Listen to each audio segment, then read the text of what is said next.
Welcome to Whippoorwill Holler. I'm Miss Lori and this is Mr. Brown. We live in the hills of Arkansas. We love the Lord. Keepers of the old way, but accept some of the new. We love to cook and we love to eat. We love to garden. It's in our blood. It's how we stay sustainable and fill our pantry. We do a lot of canning and preserving. We live a sustainable life. We love our family. We work hard. And every once in a while, we like to dance. So y'all join us. My cooking for two videos have been going over so good. And I haven't done one in a while, so I thought, well, I'm fixing to cook me and Mr. Brown some supper, so I thought, well, I might as well just turn the camera on and share this one because I'm going to be making some gratin potatoes for just two people. And you know, sometimes it's so hard to cut down recipes to make it fit just what you need to be feeding in your household. You know, maybe you're like us and you don't need a ton of leftovers constantly every day because you ain't got no room for it, for one thing. We don't have nothing against leftovers. We've ate leftovers all of our life. But there's just times that you just, you know, it saves money for one thing. And it just makes the food go farther when you're not using so many ingredients, so many vegetables, so many potatoes, so much rice, so much meat. And a lot of it may go to waste. So when you're cooking for two, and you got your portion size, it does help so much. And a lot of y'all say these recipes have really helped you because you're either one person or you're two, like me and Mr. Brown. Through the week, that's what I feed. So these recipes really do come in handy. And of course, if you're feeding 4 people, just double the recipe if you really like the recipe. But we're going to be making some easy au gratin potatoes. I'm going to be cooking them in these little ramekins. I want to find me a couple more little ramekins. But you can do this in like a 5x5 baking dish. You can go on Amazon. You can find the single serving, and I'm pretty sure I'll have to get on there and look. If I can find them, I'll put them down in my Amazon store. But a 5x5 is just the right size for 2 people. And I want to get a couple of those, and then I want to get some more little ramekins too, because I like doing the little cobblers and stuff in the little ramekins when you're just wanting a portion size. But I've got all my ingredients here. I'm going to grab my potatoes and my onions, and we're going to get started. Okay, I got my potatoes and my onions over here. And what I've got here is I cut up I'm going to say 2 large russet potatoes. Now, I didn't have 2 large russet potatoes. In fact, I didn't think I was going to have any, but I did. I went and dug around, and I did have a medium size, and then I had several smaller sizes. So I took a medium size and a small one, so that made that a large one. Then I took like 3 small ones and made a large one out of it. But 2 large russet potatoes. I don't mean the big, humongous ones, just, you know, your average Joe large potato. But anyways, that's how I made it work. And then I've got about a half of an onion just cut up really thin. And after I cut these up, you can see about the width of it. And you can do it a little bit thinner than that too. And I've got my oven, let's see, I'm pretty sure it's 400. So my oven's sitting on 400. And I've got my little ramekin sprayed. And this is going to come together really fast. What you're going to start, you're going to spray your ramekins. And I'm just going to start with putting some potatoes here in the bottom. And I may end up having too many potatoes. My little ramekins may not be big enough. But I'm going to put 1 layer of potatoes. And like I said, you can do this in one dish, about a 5x5 or so. I'm going to kind of go up the sides on that one. Put a couple more in this one. And then I'm going to take some of my onions and I'm going to go on top of my potatoes. really and truly. I want to go ahead and salt and pepper my potatoes before I get too far going.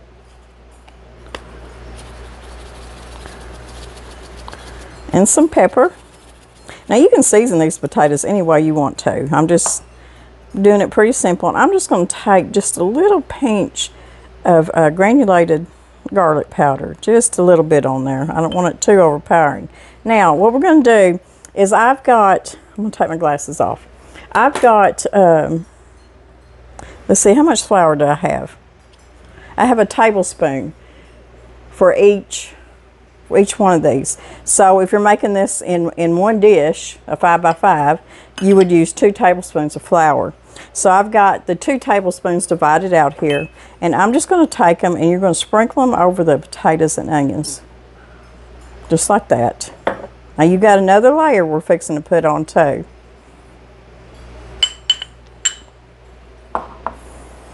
And I'm also going to take some little dollops of butter.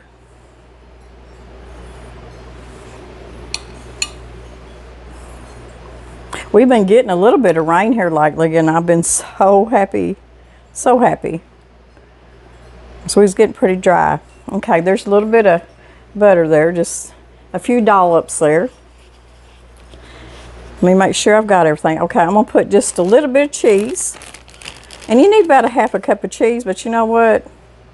Just use what you want, and use the kind of cheese that you want in this au gratin. You may be a big cheese person and like that fancy cheese. Swiss would be good in here, just anything. Any of your favorite cheese you put in there. And then we're just going to layer another layer of the potatoes. I went out and checked my Greenstalk planter, and everything is doing so good in there. All of my herbs and stuff, I've been able to really, I mean, it's been producing, and my herbs I've been cutting them and harvesting them. They've been doing so good. Danny's potato harvest has really outdone itself this year. He hasn't got them all dug yet. We usually don't really dig potatoes to around, I think he said the 4th of July, but these were ready. They are ready, and they have really produced. I think the amount of potatoes I've done is just about right. And when you do them in these portions like this, you kind of portion yourself, but they're so pretty too, if to make a pretty dish. Now I'm gonna go ahead and salt and pepper these again. And you know, we've always ate leftovers, but there's a lot of things that you just don't need to fix a big amount of if it's just 2 people.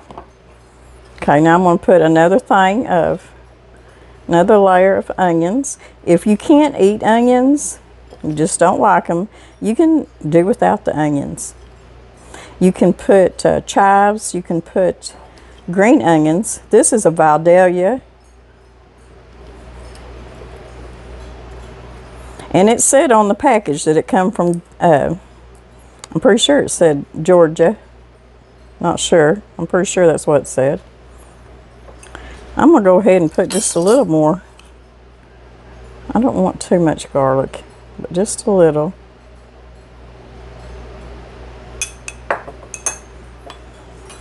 So, I'm going to put a little bit more cheese on top. Now I'll put this on a cookie sheet before I put them in the oven. You know, this is kind of fun to do if you're having maybe a little dinner party, and maybe it's just you and your husband and another couple or something, and you've got some pretty little ramekins, and maybe you're making a steak or a pot roast or something, and this is really a neat way to serve it up, and it may be so pretty. Just different, you know, because this is the way they do it in some restaurants too. Okay, I've got 2/3 cups of cream. If you don't have heavy cream, you can use milk or you can use half and half. And what I'm going to do is pour half of it in this one. Then I'm going to go over here and I'm going to pour the other half on top of this one. Now, I will have the recipe down in my information box, which is below my videos. It depends on what you're watching me on. If you're watching me on TV, you'll have to go to your phone or computer, I guess. Okay, that was 2/3 cup of cream. And you know what? I'm fixing to put a little bit more. We like pepper, a lot of pepper on our potatoes, stuff like that. We also like a lot of pepper on our gravy and our scrambled eggs. Okay, so there we are. Our little dishes of our scalloped potatoes. I'm going to get me a cookie sheet. I'm going to put these on here and I'm going to put them in a 400-degree oven. And I'm pretty sure they got to cook for about at least 40 minutes. I wrote all this down so I wouldn't forget.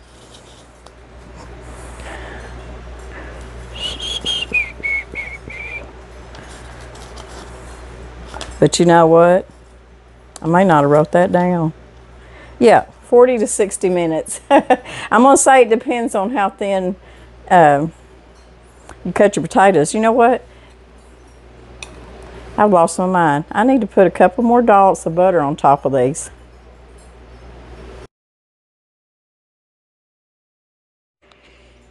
Well, here's our plate, guys. I made some pork chops and I've got some cucumbers and tomatoes out of the garden, salt and pepper, and here is our single serving all gratin potatoes, and they are tender, and it took exactly 40 minutes. Cheesy goodness, tender.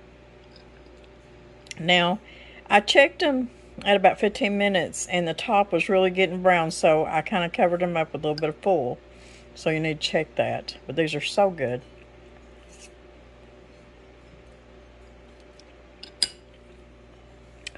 Delicious. And here's the other one right here. So we got a delicious meal going on. Let's make a dessert. And I'm going to be making an apple crisp for 2. Now you can use any kind of fruit you want to use in this. I've got some fresh apples. I want to use them up before they go bad. You can use any of your pie filling. If you want to use pears, if you want to use blackberries, if you want to use a mixture of blackberries and blueberries, cherries, whichever. But I'm going to be using 2 apples, and these are just some that I had in the refrigerator. We cut them up, made them with peanut butter and cheese and stuff like that for a snack. And they're just a Honey Crisp. I don't worry about what kind of apples I use. A lot of people think that you have to use Granny Smith and all that if you're making fruit crisp or pies or anything. I just always use what I have on hand. So these are Honey Crisp, 2 of them, cut up and sliced up pretty thin. And let's see, we're going to take 1/3 cup of brown sugar, packed. And of course my bowl's probably not big enough, as usual. I'm just going to kind of stir that up a little bit. Then we've got 1/4 cup of just all-purpose flour. I got 1/4 cup of quick oats. You can use old-fashioned, whichever. Both of them will work. And I know what you're thinking. You're thinking, why are you mixing all that up together? That's just this recipe. So I'm going to mix all that up.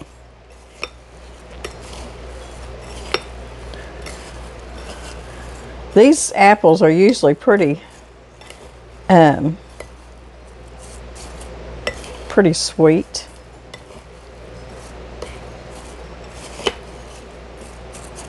So we got that mixed up. I'm going to wait for that. I'm going to put just about 1/2 teaspoon of vanilla in here with my apples.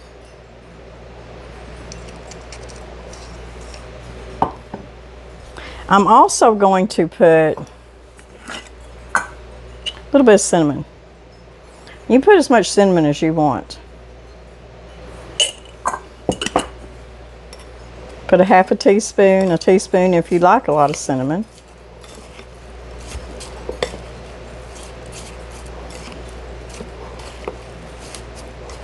We're just going to mix all this up in one bowl.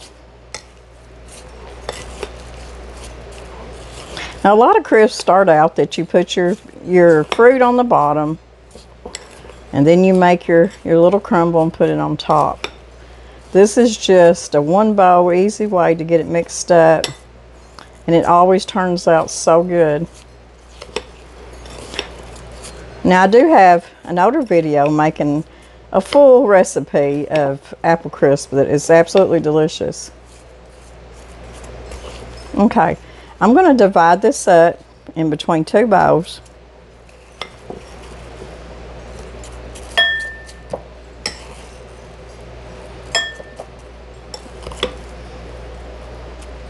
I'll make sure I give Mr. Brown a good portion here.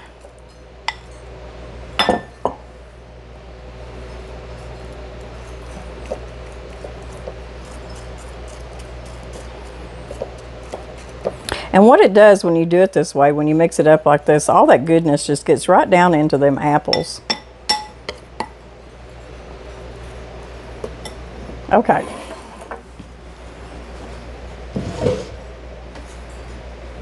I've always got messy hands, and I always run off with my towel. Now I'm going to take, there's about 2 tablespoons of butter. I'm just going to kind of dot it on top. This is going to go in a 375 oven for about 30 minutes. So the 2 tablespoons of butter, I'm just going to kind of separate around here between 2 dishes.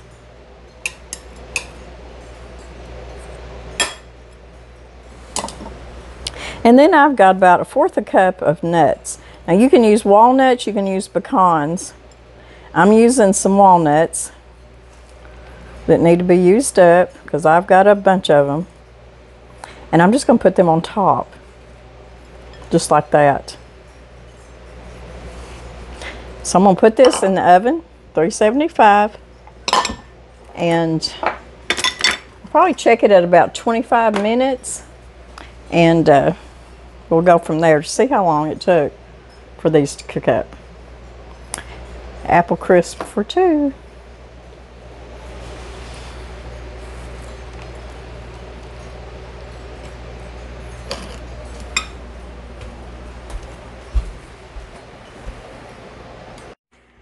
Well, I almost started eating these before we even showed you what they look like. 30 minutes out of the oven. The top is good and crunchy and brown. Got a little bit of whipped topping on this one with just a little bit of cinnamon on top. And we are fixing to chow down. So cooking in small batches can be just as good, just as delicious. This crisp is larping. The all gratin potatoes, larping. It was all so good. So whether if it's cooking for 2, cooking for 1, or cooking for a big old family, it's just, it always turns out good. It's delicious. So I hope y'all like these recipes. I know a lot of y'all were so interested in the cooking for 2. And, you know, there's some younger folks, too, that commented. You know, they're either in college or they're out on their own and it's just them. Or it's newlyweds, you know, they just got married and they, you know, just cooking little batches like this. And they're delicious. So, I hope y'all liked it. I hope y'all try it. And like I said, if you like the recipe, but you need to cook, you know, a bigger batch, just double, triple it, and it'll turn out really good. This right here reminds me of, it's almost like apples with granola. It's really good, y'all. I can't eat it fast enough. So y'all try it. You use it. You can make different kinds of fruit with it. It don't matter. It'll be good. So we'll see y'all in a couple days. We've got a lot going on. A lot of gardening, of course. I know we need to take y'all around, show you the garden a little bit. There's going to be canning. There's going to be, I'm going to put some kraut up, and I'm wanting to do some more of my lunch lady recipes, and I've got some keto recipes that I'm going to put out there. Me and Mr. Brown are going to start during the week eating more low carb, of course, during the week. May splurge on the weekends, so I'm going to have some of those recipes coming up too. So y'all take care. I hope everybody's well and doing good. Remember that God loves you. We love you. Don't worry. All is good. We'll see y'all in a few days.